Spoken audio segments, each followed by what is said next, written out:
तो आज मैं इस वीडियो में बात करने वाला हूं AIMIM पार्टी महाराष्ट्र को लेकर के, क्योंकि महाराष्ट्र के भीतर अभी विधानसभा का चुनाव होने वाली है और इसके भीतर अलग अलग पार्टी अपना कैंडिडेट देने का काम करती हुई नजर आ रही है।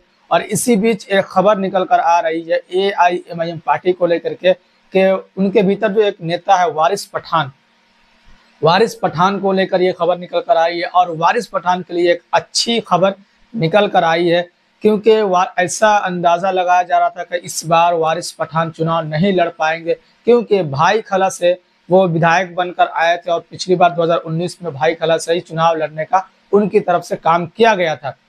लेकिन इससे पहले फैयाज अहमद खान साहब को टिकट दे दिया गया भाई खला से, जो कि वो भी पूर्व विधायक है।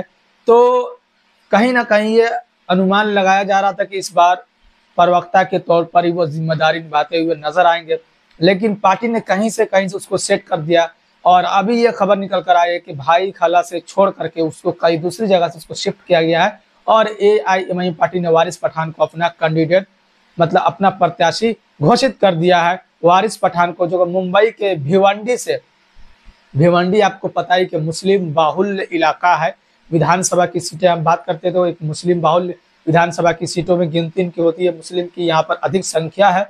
वारिस पठान को भिवंडी वेस्ट जो कि 136 विधानसभा से इनको प्रत्याशी बनाने का काम किया गया AIMIM पार्टी की तरफ से। तो ये एक बहुत ही अच्छी खबर है वारिस पठान के लिए, क्योंकि एक ऐसी जगह से इनको प्रत्याशी बनाया है जहां से इनकी उम्मीद मतलब है कि जीत सकते हैं। और भिवंडी में मुस्लिम की आबादी अच्छी खासी है।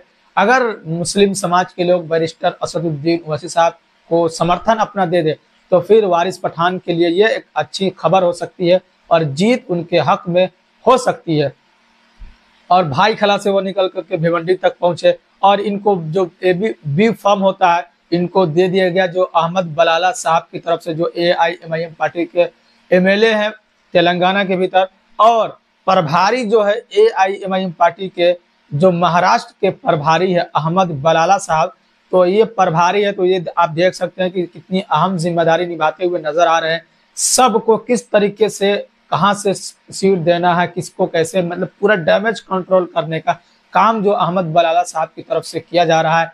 जिस तरीके से नाराजगी बढ़ी थी फैयाज अहमद खान साहब को लेकर के, वो पार्टी को छोड़े, वारिस पठान साहब को ही लेकर के फिर वो पार्टी को ज्वाइन उनको कराया गया अहमद बलाला साहब की मतलब मौजूदगी में। फिर उनको भाई खला से टिकट दिया गया, फिर सेटल किया गया किसको, वारिस पठान को, कि ये फिर नाराज ना हो जाए, फिर पार्टी में तोड़फोड़ की स्थिति ना बन जाए। इसको लेकर के डैमेज कंट्रोल बहुत ही अच्छे तरीके से अहमद बलाला साहब ने किया है और शीर्ष नेतृत्व ने करने का काम किया कि वारिस पठान को मुंबई के भिवंडी वेस्ट से 136 क्रमांक संख्या विधानसभा से इनको टिकट देने का काम किया है। और बी फॉर्म आप यहाँ पर देख सकते हैं कि अहमद बलाला साहब ने बी फॉर्म भी दे दिया, जो आता है MIM पार्टी की तरफ से बी फॉर्म देने का काम किया वारिस पठान साहब को। तो ये एक वारिस पठान साहब की अच्छी खबर है, उनके समर्थकों के लिए, उनके कार्यकर्ताओं के लिए ये एक अच्छी खबर निकलकर महाराष्ट्र के भीतर से आ रही, मुंबई से निकल कर आ रही है कि चुनाव लड़ने के लिए तैयार है वारिस पठान साहब। अब आगे आपको देखने को मिलेंगे, जमीन पर वो चुनाव प्रचार करते हुए नजर आएंगे भिवंडी के भीतर से। पहले आप भाई खला के भीतर देखते थे, लेकिन अब भिवंडी वेस्ट में देखने को आपको मिल सकते हैं वारिस पठान साहब। वही और दूसरी तरफ बात करते हैं तो एक और कैंडिडेट का ऐलान किया गया, एक और प्रत्याशी के नामों का ऐलान किया गया MIM पार्टी की तरफ से। और ये प्रत्याशी महिला प्रत्याशी है, पहली महिला प्रत्याशी AIMIM पार्टी की तरफ से ऐलान किया गया, जो कुर्ला से किया गया। कुर्ला SC जो कि 174 क्रमांक संख्या विधानसभा है, वहां से प्रत्याशी बनाई गई है। बबीता कृष्णा कनाड़े को अपना प्रत्याशी बनाया गया है MIM पार्टी की तरफ से और इनको भी बी फॉर्म दे दिया गया, जैसे कि आप यहाँ पर तस्वीरों में देख सकते हैं। तो ये पहली ऐसी महिला है जो विधानसभा की चुनाव लड़ती हुई नजर आ रही है AIMIM पार्टी की तरफ से। तो 2024 के भीतर और इस 2024 के विधानसभा के भीतर पार्टी ने बहुत कम लिमिटेड सीट मतलब देने का काम किया है। 2019 की बात करते हैं तो लगभग 44 सीट पार्टी ने देने का काम किया, लेकिन इस बार ऐसी सी सीट से अपना प्रत्याशी उतारने का काम किया जहां से पार्टी को लगता है कि हमें मतलब यहाँ से जीत मिल सकती है। और पिछली बार जहां से पार्टी के प्रत्याशी जो वह मजबूत थे या 2 नंबर पर थे, उनको रिपीट करने का काम किया।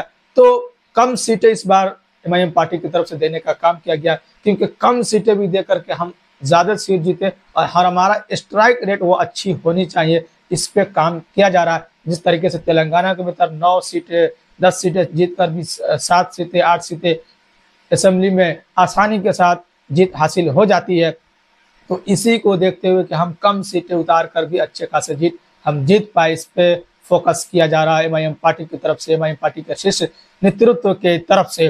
तो ये 2 ऐसे नामों का ऐलान हुआ। एक कुर्ला जो SC 174 क्रमांक संख्या से बबीता जी को टिकट दिया गया एमआईएम पार्टी की तरफ से। अगर दूसरी वही बात करते हैं तो वारिस पठान साहब जो पार्टी को फायर ब्रांड नेता के तौर पर इन्हें जाना जाता है और नेशनल प्रवक्ता है पार्टी के लिए। जो भी बातें होती है वो टीवी चैनलों पर जाकर पक्ष रखने का काम करते हुए हमेशा नजर आते रहते हैं वारिस पठान साहब।